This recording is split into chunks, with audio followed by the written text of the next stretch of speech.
Will the bullet hit the monkey.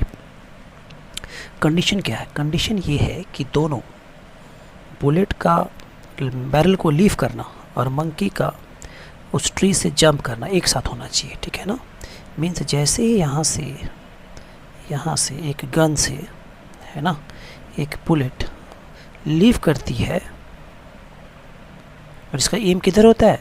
इसका M होता है मंकी की तरफ। उसी समय यहाँ पेड़ पे बैठा एक मंकी, एम पर जो बैठा था, वो इस ट्री से नीचे की तरफ जंप करता है, यानी कि ट्री को छोड़ देता है। दोनों घटनाएं एक साथ घटती है। Let me tell you once again, जैसे ही ये बुलेट यहाँ से निकलता है बैरल से, उसी वक्त ये मंकी यहाँ से नीचे की तरफ जंप करता है। आपको ये बोलना है कि क्या ये बुलेट, ये बताना है, प्रूफ करना है कि क्या ये बुलेट मंकी को हिट करेगी।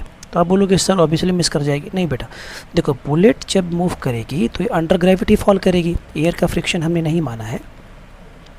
तो जो बुलेट होगी ना, this will behave like a projectile, और इसका जो पाथ होगा ये पैराबोला हो जाएगा। मतलब ये सीधी नहीं जा कर के ये इस तरह से डीप कर जाएगी। तो हमने माना कि ये अगर इसका हॉरिजॉन्टल रेंज था तो ये वो हाइट कवर करेगा, मैक्सिमम हाइट जिसको हम लोग बोलते हैं, राइट। तो मुझको ये बताओ कि जब हमने प्रोजेक्टाइल मोशन किया था तो उसमें हमने क्या माना था? इसकी इनिशियल वेलोसिटी u हो गई, इनिशियल वेलोसिटी u हो गई, ये थीटा हो गई, ये क्या हो गया? ये हो गया u cos थीटा, राइट, और ये हो गया u sin थीटा। वापस एक बार बताओ, u cos और u sin में कौन सा कंपोनेंट वेरिएबल है? u sin वेरिएबल है क्योंकि ग्रेविटी के अगेंस्ट जा रहा है, और u cos कैसा कंपोनेंट है? कांस्टेंट कंपोनेंट है। ये हमें पहले भी पता है कि ये कांस्टेंट कंपोनेंट है और ये कंपोनेंट है वेरिएबल कंपोनेंट, है ना। अब ये जो हाइट ये कवर कर रहा है, इसको मैंने नाम दे दिया एच मैक्स या मैक्सिमम हाइट, मैंने इसको बोल दिया। दो एक्सिस हैं, पहला एक्सिस हो गया x, दूसरा हो गया y एक्सिस, ठीक है, यहाँ मैं दिखा दे रहा हूँ y एक्सिस। अब आप मुझे ये बताओ कि मान लेते हैं कि ये जो बुलेट है ना, ये यहाँ तक डीप करती, इस पॉइंट तक, मान लिया मैंने इसका नाम MB, इसका नाम दे दिया ME। तो हमें पहले ये निकालना होगा कि बुलेट टी टाइम में कितना डीप करती है, मतलब टी टाइम में उसने जो हाइट कवर किया वो कितना है, ये हमें निकालना है। फिर हमें ये भी निकालना है कि ये मंकी टी टाइम में कितना डिस्टेंस कवर करती है, मतलब वो कहाँ पहुँचती है। तो एक काम करते हैं, सबसे पहले हम लोग ये निकालते हैं कि जो कंपोनेंट है u cos थीटा, इसके लिए हम लोग x एक्सिस के लिए निकाल लेते हैं, ठीक है। तो हमें पता है कि अगर हम लोग u cos को चूज़ करेंगे तो वेलोसिटी इक्वल टू हो जाएगा डिस्टेंस बाय टाइम। वेलोसिटी कौन सी वेलोसिटी है? u cos थीटा वेलोसिटी है। डिस्टेंस x एक्सिस में x मान लो और टाइम को t मान लो, करेक्ट। तो t की वैल्यू कितनी आ गई? ये आ गई x by u cos theta. This is equation 1, है ना। अब बताओ मुझको कि हम लोग अगर y एक्सिस के लिए ले, ये किसके लिए लिया हमने? x एक्सिस के लिए लिया। अगर y एक्सिस के लिए ले तो क्या होगा? आप समझ रहे हो मैं क्या कर रहा हूँ? मैं वही काम कर रहा हूँ जो मैंने ट्रैजेक्टरी को प्रूफ करने के लिए किया था। क्या किया था? ट्रैजेक्टरी को प्रूफ करने के लिए x एक्सिस पर डिस्टेंस निकाला था, y पर निकाला था, दोनों को टाइम को सेम मान करके इक्वेशन क्रिएट किया था। उसी तरह से मैंने x एक्सिस के लिए निकाला। x एक्सिस के लिए कौन सा कंपोनेंट यूज किया? तो जो x एक्सिस की तरफ है वो है u cos थीटा, और ये कांस्टेंट कंपोनेंट होने की वजह से फॉर्मूला यूज हुआ velocity equal to distance by time. अब कौन सा एक्सिस में ले रहे हैं? y एक्सिस में। y एक्सिस में कौन सा कंपोनेंट है? वेरिएबल कंपोनेंट है sin थीटा। तो आपके पास तीन ऑप्शन है, इक्वेशन ऑफ मोशंस हैं आपके पास, v equal to u plus g t, ठीक है। आप कोई भी यूज कर लो। तो अब मैं यूज कर लेता हूँ h equal to u t plus half a t square, जिसमें माइनस होगा क्योंकि ग्रेविटी नीचे लगती है और बॉडी का मूवमेंट ऊपर की तरफ है, तो माइनस दे दिया मैंने। अब h का ऑन हो जाएगा, h हो गया y u, तो u sin थीटा की इनिशियल वैल्यू क्या हो जाएगी? u sin theta. t यहाँ से पुट कीजिए x by u cos theta, ठीक है, minus half g t square. तो टी स्क्वायर की वैल्यू पुट कर दीजिए, या फिर अभी रहने दीजिए, इसको जी टी स्क्वायर कर देते हैं ना। This is equation 2। u और u कैंसिल हो गया, आपके पास u कितना आ गया? तो आपके पास u आ गया x sine by cos tan theta minus half g t square, ठीक है। ये हमारे पास में वैल्यू आ गई। I am writing this equation 2। अब आप देखो ये जो दो इक्वेशंस हमने बनाए, ठीक है, कौन कौन से इक्वेशंस बने हमारे पास? तो हमारे पास इक्वेशंस बने y equal to x tan theta minus half g t square. ठीक है, y एक्सिस पर जो उसका मूवमेंट है, जो डिस्टेंस कवर करता है वो इतना है ना। अब क्या करेंगे हम लोग, अब आप इस ट्राइंगल में एक काम करो, यूज करो टेन थीटा। जब आप टेन थीटा यूज करोगे इसकी वैल्यू क्या होती है, p बाय बी के बराबर, राइट।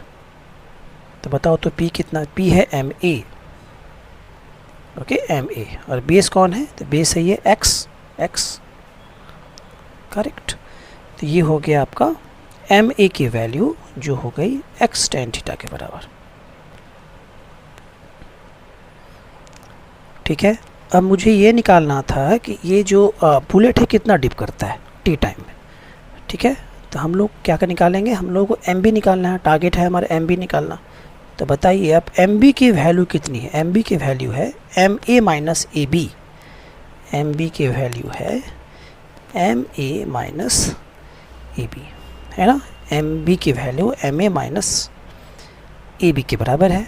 अब आप बताओ तो यहाँ पे जो एम बी है ये कैसे निकलेगा, तो एम ए तो निकल चुका था ना, एम ए कितना निकला था एक्स टेन थीटा, और ए बी कौन है, ए बी ये वही हाइट है एच जिसको मैंने y माना हुआ है, यहाँ पे देखो h, ये ही वैल्यू, यही y की वैल्यू को हम लोग यहाँ पे ए बी बोल रहे हैं।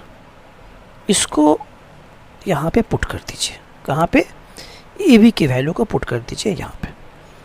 तो एम बी इक्वल टू हो गया एक्स टेन थीटा, और what is the value of A B, x tan theta minus half g t square, x tan theta minus, ठीक है, हाफ जी टी स्क्वायर। अब बताओ तो ब्रैकेट जैसे ही खुलेगा बेटा ये और ये कैंसिल हो जाएगा, तो एम बी की वैल्यू कितनी आ गई, ये आ गई हाफ जी टी स्क्वायर। तो हमने क्या देखा, हमने देखा कि जो बुलेट है, ये जो बुलेट है ये टी टाइम में इतना डिप करती है। मैं वापस से बता दूं मैंने क्या किया है, मैंने ये पूरा का पूरा कैलकुलेशन बुलेट के लिए किया है। क्या किया है ना, टारगेट क्या था, ये निकालना कि टी टाइम में बुलेट कितना डिप करेगी। तो बुलेट डिप करेगी एम बी डिस्टेंस, ऐसा मान लिया था। एम बी कितना होगा, तो एम बी होगा M A minus A B के बराबर। अच्छा एम ए कितना होगा, तो एम ए होगा एक्स टेन थीटा, ये रहा। ठीक है, ए बी कितना होगा, तो ए बी वाई एक्सिस पर हाइट कवर किया हुआ है, जिसको मैक्सिमम हाइट बोलिए या वाई की वैल्यू बोलिए, इसको आप वाई भी बोल सकते हो। निकाला कैसे, इसको निकालने के लिए ट्रैजेक्टरी वाला इक्वेशन लिया। ठीक है, एक्स एक्सिस पर और वाई एक्सिस पर बारी बारी से हमने इक्वेशंस क्रिएट किए और वाई की वैल्यू इतनी आ गई। अब एम बी निकालने के लिए एम ए को ए बी से एम ए को ए बी में माइनस कर दिया। देखो M B equal to M A minus A B, M A तो निकल चुका था एक्स टेन थीटा, और ए बी कितना आया हुआ था, ये वैल्यू कैंसिल हो गया, ये आ गया एम बी की वैल्यू। तो ये बुलेट जो है इतना डिस्टेंस कवर करेगी या इतना डीप करेगी। अब एक काम करो, मंकी के लिए बताओ। तो जब आप मंकी के लिए काम करोगे तो मंकी तो पहले यहाँ पे था, और मंकी जैसे ही यहाँ से ड्रॉप करता है तो यू कितना लोगे मंकी के लिए, तो यू लोगे 0। ठीक है, तो मंकी के लिए यू हो गया 0 हो गया। टी टाइम में फॉर्मूला बता दो, तो फॉर्मूला हो गया वही h equal to u t plus half g t square. Body नीचे जा रही है, जी प्लस लीजिए तो क्या हो जाएगा बताइए, एच हो गया you 0 half g t square. तो मंकी जो डिस्टेंस कवर करेगी वो कितना करेगी टी टाइम में, जी टी स्क्वायर। किसके लिए निकाला, 4 मंकी, है ना।